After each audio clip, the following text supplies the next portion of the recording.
Calling Coach Joe Moglia here, Coastal Carolina University. Going to get some help with my fantasy football team. This is Jill speaking. Hi Jill, it's Mike Shoulder, WaveMaker, calling for Coach Joe Moglia. Hi Mike, hold on just one moment, let me transfer you, okay? Thanks a lot. You're welcome. Hi Michael, Joe Moglia here. Hi Coach Moglia, how are you? I'm good, thanks. So listen, I understand, well first of all, I and I don't know, millions of other Americans are right now obsessed with something called the fantasy football draft. I understand you don't play fantasy football. No, I really have never had time to do that, but I can appreciate almost everybody I know is involved with it. My son and my sons-in-laws are involved with it. I can appreciate how hot it is nowadays. All right, so I'm calling you because you are the coach of Coastal Carolina University's football team, and the name of your team is? The Coastal Carolina Chanticleers. And what division are you in? Where should we be looking for you? And we play in the Big South Conference. We are in Division I FCS, Football Championship Series, subdivision. Okay, so here's my question for you. First of all, even though you don't play fantasy football, I know you have a lot of insights about how to choose players for a team. That's what you do. And what I want to find out is the Joe Moglia way of choosing players, because here's my issue. I've been playing fantasy football for 2 years and I've been frustrated. I want a team that I can root for, win or lose. That's what I'm looking for. So before we get into how to choose that team, I want you to give people listening to this on WaveMaker or wherever else they're listening to it, wavemaker.me, I want you to give them a sense of your personal story in just a few minutes, rags to riches to wherever you are now. Give us the trajectory. You're talking about the Joe Moglia piece of this? I'm talking about the Joe Moglia piece so that when we get your advice on how to pick players, we know where you're coming from. Got it. Okay. My father was born in Italy, moved to this country when he was 11, never finished 8th grade, sold bananas and apples in the Bronx his entire life. My mother was an Irish immigrant. She came here in her 20s. She never finished high school. The 7 of us, I was the oldest of 5, the 7 of us lived in a 2-bedroom, 1-bathroom apartment in the Dyckman Street section of New York City, which back then and currently still is a gang area. 2 of my very best friends from grammar school got killed in high school. One died of a drug overdose. The other was killed by the police, robbing a liquor store. Had I not been playing high school football, I would have been with the guy that was robbing the liquor store. My goal was to play football and baseball in college. My girlfriend winds up getting pregnant. I have to give up sports. I wind up staying near home. I go to Fordham University. I am supporting my wife, my daughter, and putting myself through school. My freshman year, I'm driving a New York City taxi cab, a truck for the post office, and working at my father's food store. And that was a tough first year, and the one thing that was missing in my life was sports. So the Fordham Prep, where I'd gone to school, was good enough to give me a high school coaching job. So my last 3 years in college, I coached high school football during the season, worked for my father in the store during the off season. I majored in economics, wanted to go to Wall Street, but I really love coaching. And I decided that if I could get my own head high school football program upon graduation, I'd pursue a career in coaching. If not, I was going to go to Wall Street. Bottom line, at 22, I've become the youngest football coach in the history of the state of Delaware. I coached 16 years. I'm proud of everything that I was doing from a football coaching perspective. I thought one day I would be the head coach at a major college in this country. It's our first year. Fast forward a little bit, and now it's my 14th year coaching. It's my first year as defensive coordinator at Dartmouth. My wife and I were having some difficulty. I had 4 kids. We had 4 kids. We were going through a divorce. I couldn't afford to support my wife and 4 children and live independently, so I got permission to move into a storage room above the football office at Dartmouth. Now, the problem, it had no heat. I could see my breath in the wintertime, and I lived there for 2 years. In January '84, Nebraska was upset by Miami for the national championship. Shortly after that, I was offered an opportunity to join the Miami staff. The problem was that's 1,000 miles away from New Hampshire, where my kids are going to live. A football coaching season works 7 days a week. You don't get a day off. Back then, I could not afford to bring my kids back and forth or fly them around, so I didn't think I could do my job as a coach if I didn't live up to my responsibility as a father. Now, but by the way, let me interrupt there. You couldn't afford to fly your kids around. How much were you making at that time, and how much would you have made if you took the job in Miami? I was making 33 grand as defensive coordinator at Dartmouth, and I was told that I was the highest paid defensive coordinator in the league. To take the same job at Dartmouth, it would have at Miami probably would have been the high 30s. And if I remember correctly, that period in the 1980s, those were boom times in Wall Street, right? Yeah, they were great. They were good times on Wall Street. Certainly, yeah, they were good times on Wall Street. The real boom times on Wall Street, I think, in the equity markets came in the 90s with the dot-com boom. Gotcha. So okay, so you're at Dartmouth. You're offered Florida. You turn it down. What happens? Yeah, I'm offered Miami, and the toughest part about that is I realized that I've got to get out of football. So I always had an interest on Wall Street, and I aggressively pursued that. And ultimately, I was given an opportunity to go to Merrill Lynch, and they put me in their institutional MBA training program. There were 26 of us, 25 MBAs, and one football coach. And I think everybody at Merrill Lynch, almost everybody at Merrill Lynch, said this guy's never going to make it here. But that worked out. That worked out reasonably well for me. I'm incredibly proud of the career we had at Merrill. Then in 2001, when we had the dot-com bubble having burst, and we had online brokerage firms in this country were going through some serious stress. Ameritrade was one of those companies. They were potentially going out of business. They did a national search. They offered me the job. I wound up taking the job in 2001. In 2008, and I'm the CEO at Ameritrade, we have financial Armageddon in this country. Financial world's blowing up, and we have our 6th record year in a row. And over that period, we actually outperformed every financial firm in the world. And I thought the timing was right for me to step down as CEO, and we announced that I would do that. The board asked me if I'd stay on as chairman. And I'd gotten incredible opportunities to do things in the media, to do things in the business world, but then I got a call from a group of alumni associated with Yale telling me at the end of the 2008 season there was a possibility the Yale job would be open. Would I be interested? And I remember literally taking the phone, looking at it like this and saying, I haven't coached for 20 years, guys. And they said, but we've spent a lot of time doing our due diligence, and we think that the skill sets that are required of a college coach, Joe, you've got those, you should think about it. Bottom line is, I did think about it. And I found months later, I didn't lose a second of sleep on any of the other possible opportunities. But for me, I've always been intellectually attracted to the strategy of the game, the ability to put together an entire program organization. I've always been able to do that. But then having an impact on the people that you work with has always been special to me. And truly helping an 18 to 22-year-old boy actually become a man, I can't imagine doing too many other things with your life that are more rewarding or satisfying. So I made the decision to go back to football. The only issue with that is it's never happened before. I was blessed. Bo Pelini and Tom Osborne gave me an opportunity to work at Nebraska for a couple of years. In 2011, I was the head coach in the United Football League. Other coaches in that league were Jim Fossil, Denny Green, Marty Schottenheimer, Jerry Glanville. That was a great experience. Then in 2012, I had the opportunity to come to Coastal Carolina, the 2013 season. Now we're getting ready for our 2nd season here. So I've coached football for 21 years, but 16 the first time around, 5 so far this time around, and in between there I spent over 20 years on Wall Street. And that 20 years on Wall Street, you basically started at the bottom of Merrill Lynch, worked your way up to the executive committee in how many years?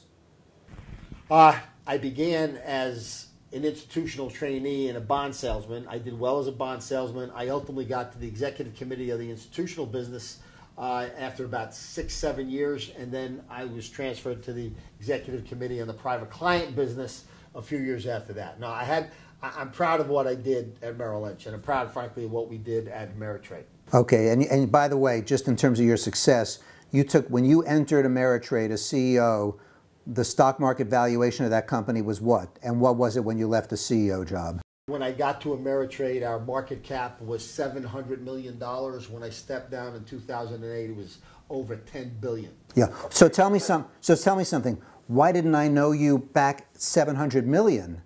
I could have used you back then. Well, if you were paying attention to the financial markets, Michael, and you watched what was going on in the financial world, you would have gotten to know me. So there's no excuses. Okay, well, no excuses, but here, now I know you now, and I know something, that in Wall Street, past performance, people often bank on past performance, right, as a predictor of future performance. True? People think of it that way, but you can't count on that. Can you count on it in football? You can't count on football. The fact that somebody had a good year the previous year doesn't mean he's going to have a good year this year. The fact that you were successful using a particular type of strategy doesn't mean that's necessarily going to be successful the following year. People adapt and adjust. A good analogy might be hitters that come into Major League Baseball the first time around. They do reasonably well because the pitchers don't quite understand their strengths and weaknesses. They adapt and adjust. They make it tougher on them. So history is good for informational purposes, but you can't count on history to make a decision going forward. It's one of the data points you use to make your decisions going forward. And I can see where you're getting to here in the fantasy football selection thing. All right, so now we're going to go back to, past performance, future predictor. I learned this the hard way. My first year in fantasy football, it was designed to be a extended family bonding experience. First year, our first draft choice was Chris Johnson, Tennessee Titans. Had the record from the previous year. This guy was going to blow everyone out. We were going to kill with this team. The man could barely make a first down. After the first game, my son wanted to get rid of him, trade him. I said, you got to give people a chance. We gave him a chance the second week, the third week, the fourth week. I eventually had to do a story. I consulted with sports performance psychologists to try to see, is there some word we can get to this guy to help him perform? Because my fantasy team is real. So here's my question for you. I learned the hard way. Past performance doesn't necessarily guarantee this year's performance. So excuse that phone beeping, but tell me something. How do you choose players for your team? Well, maybe it makes sense to talk about the guys that we actually recruit. Number one, and it may not be perfect for fantasy football because you already have a pool of players you are picking from. But with regards to us, we're not going to recruit a guy that we don't think can play, that can help us compete at the national level.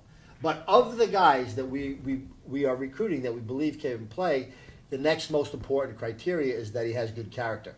Somebody that doesn't have good character is not the type of person you want in your program. So if you were to make a segue then, I think, to fantasy football, I think that's part of it as well. So number one, who are the better players?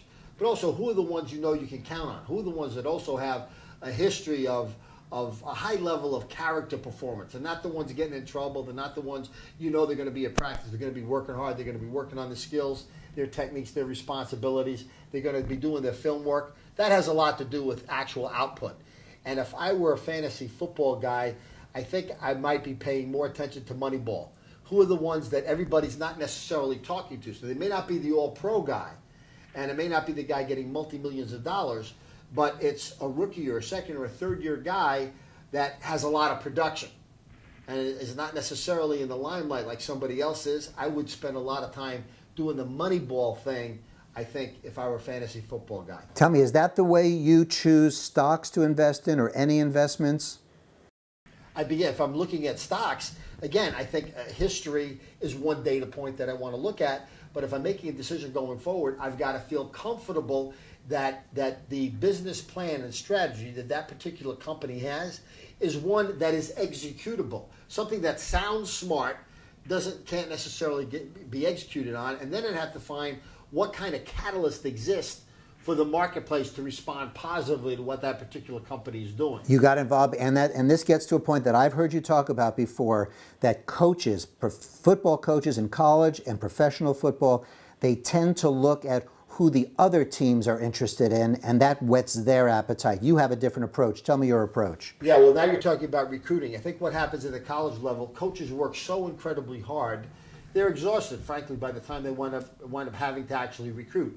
And what happens oftentimes is that multiple coaches are looking at the same kid. So if you're looking for support literally from your other coach, and you don't say this, it's not a quid pro quo, but it happens subconsciously.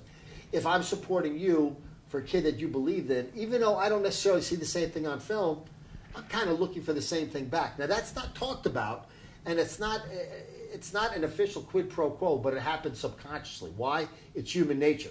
Secondly, though, when you're recruiting a kid and you've had a chance to evaluate him and you like him and maybe other guys on the staff don't, the selling point they use is not how good he actually was on film or how well he handled himself under pressure. or what kind of character he has, what kind of home life he's got, or what his grades are, they start to talk about who else is recruiting him.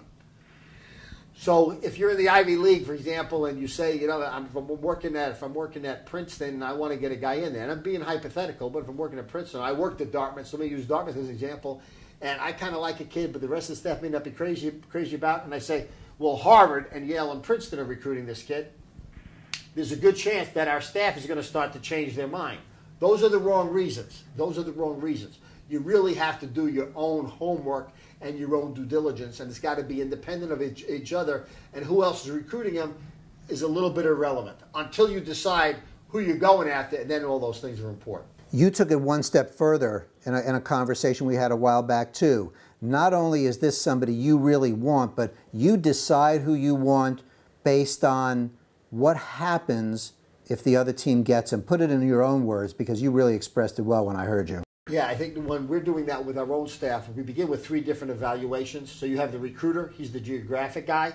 So he's looking at a guy first. If he likes the guy, he moves the guy to what we call the bank. The position coach looks at the guy in the bank.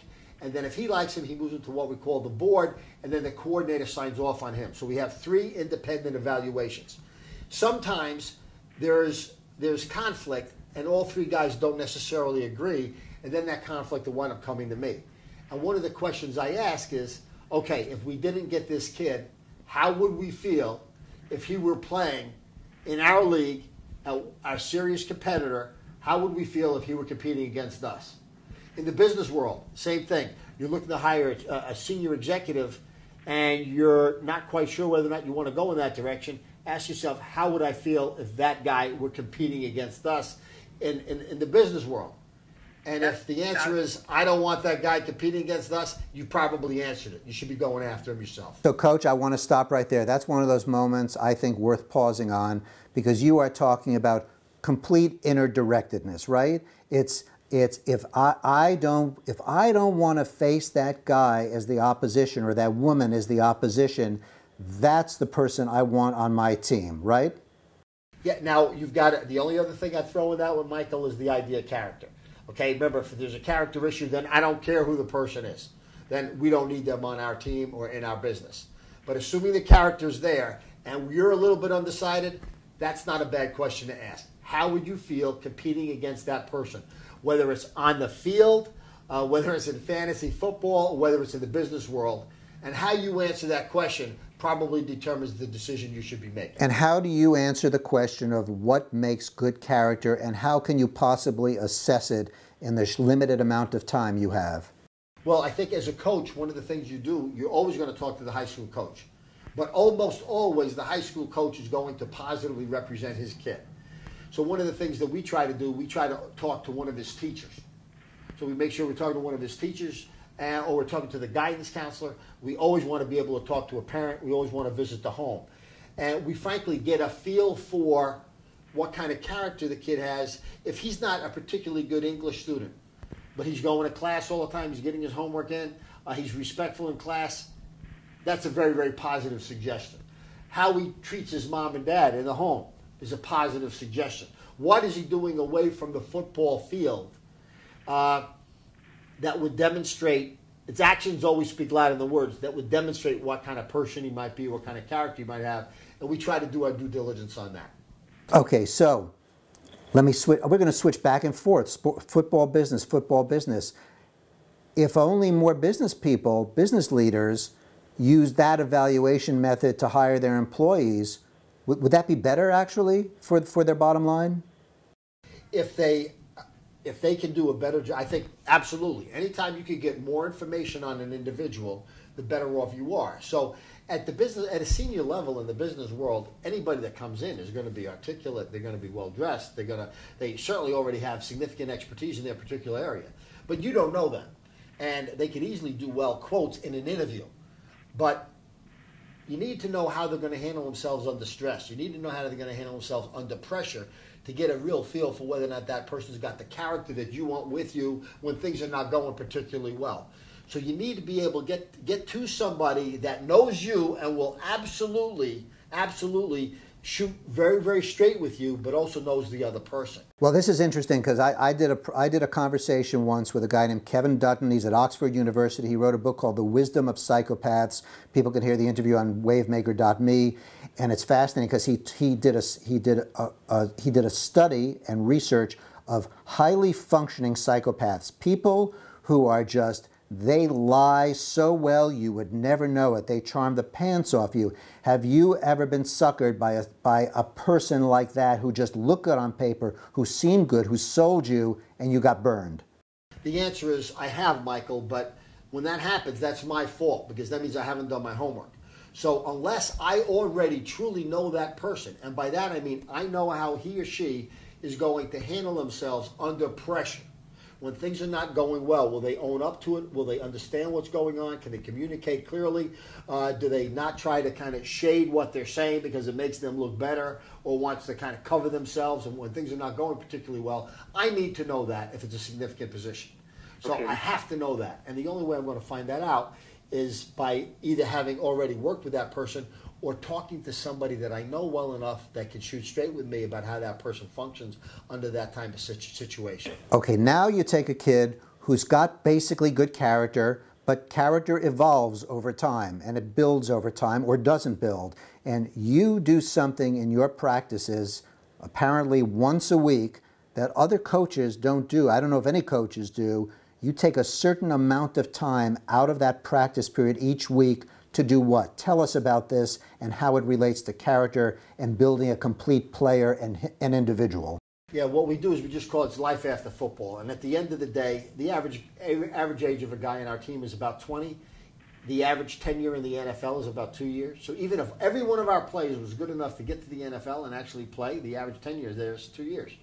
With the demographics of our country where it is today, a guy at 20, his football career is over at 24, 25. So he's got this much of his life left in football. He's got this much of his life left as far as what he needs to do in terms of his career path, how he's going to take care of his family, the decisions he's going to make in terms of what career path that's going to be. Ultimately, what's going to determine his productivity, his own personal happiness later on in life. So how sad is it? How sad is it to get the football piece right, but to get the life piece wrong?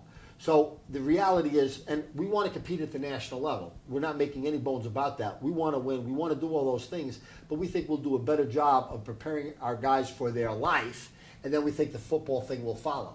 So every week we give up about a half an hour of practice.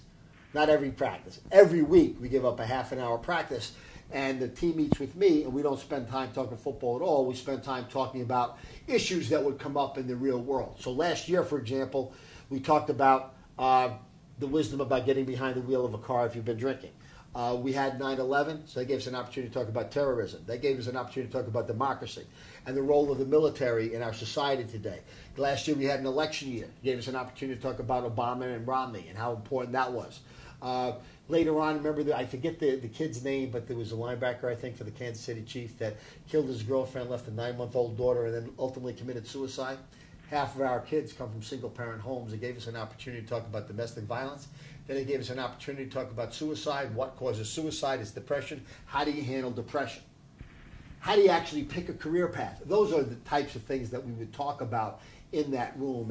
And I think, frankly, it's one of the more important things I think that we actually do for our guys. So as a result of this, have you actually had players come to you and say, you know, Coach, after you talk, I think I'm suffering from depression? When we had our talk on depression, we said one of the solutions is you need to be able to reach out to somebody that cares about you, that understands what you might be able to go through, at least be able to talk to somebody. It might be a best friend, it might be a family member, and remember, our coaches are always available. We had about 110 guys on our team. In the next 2 weeks, I had 9 of our players come in and meet with me. Nobody came in and said, Coach, I'm depressed, but they wanted to come in and just talk. And I don't know if that would have happened without having that specific conversation. All right, so now we get back from the real world, we're translating it to the fantasy world, but they're sort of interconnected because here's what I want to do now, and here's what maybe others want to do. I want to create the kind of fantasy team that has the values and the kind of character that you, Coach Moglia, are looking for in your team. So give me the guidelines again as it applies to fantasy football so I can create this team that my son and I can root for, whether they win or lose on any given Sunday? Okay, now you've already expressed the fact that your son may not agree. So recognizing that, there'll be first of all, as far as the character goes, remember you don't know these guys individually. You're not going to have that perspective, but you do have an idea of the people that are kind of troublemakers, etc. I don't know if I want them on my team. Period. So okay, so that's the only way I think I'd handle the character issue. The ones that are supposed to be issues, I'd assume they're issues. That may be not fair, but that's the assumption I make because you don't have the time. You can't. Don't have the ability to want to do the due diligence. Then I look at the data. Then I look at all the statistics. I'd spend a lot of time poring over that. And then for some of the players that are really not particularly well known, but they have pretty good production, I'd be going after some of those guys. And that's where I would begin. Now you always know that you need a quarterback, but while I'm not sure the way fantasy football works, I would guess that not everybody's going to be able to get Peyton Manning. So you're going to be able to get somebody else that, again, has good production, but he may not be the name that somebody else is thinking about. And I bet you the names, because everybody that plays fantasy football are fans. And they're the ones that know the people. So that's like a recruiter in college saying, oh, we want to recruit this guy because our competitors, our competition, the other schools are going after this guy. Well, everybody likes the names that you're sort of fans on. Pay attention to the ones that are a little less the big name guys, but have really good production. And I think you'll probably round out a pretty good team. Good production, but less of a name. Those are, in a sense, the hidden gems. They're the ones I think you'll get more of. Gotcha. Coach, I just want one final question. I want to come back to this half hour a week you carve out of your practices, because that can be applied in any walk of life. It's a fascinating concept. It's a half hour out of how many hours of practice a week? The NCAA allows your football team to be together in effect for 20 hours, 20 over the span of the week. Our practice time is much less than that. Our practice time is probably 8 hours a week. 8 hours a week. So of the 8 hours a week, we take 30 minutes. Which you're better at math than I am. So what percentage of your practice time a week is devoted to talking about life? 1/16. And that 1/16, you feel you're getting a lot of bang for it? Well, I think we get an incredible amount of that. Now, in fairness, there's always going to be a handful of guys at those meetings that are not paying attention. They don't feel it's relevant, and they're thinking about something else, whatever it might be. But most of the guys are paying attention to that. Remember, we always make it relevant. And what they need to understand is there's no reason. They understand that we've got practice. They understand we've got things to do. And we're saying we've taken time away from that because this is so important. And we are making it relevant. We're not reading something to them. We're not bringing in somebody that's lecturing. We're talking about something that's gone on that week or is taking place in the world that they should be aware of anyway. So now finally, if we want to follow Coastal Carolina University this year, what should we be looking for? What can you tell us about your team's strategy that won't give away the game, but that we might find interesting and might help us see something different as we watch college football, whether it's related to your team or other teams you know? What should we be looking for that people often don't notice? Well, I think one of the first thing that I would say, and people may or may not notice it, but the first thing I would say is that, we've got a mission to put a team on the field that all the entire coastal community is going to be proud of.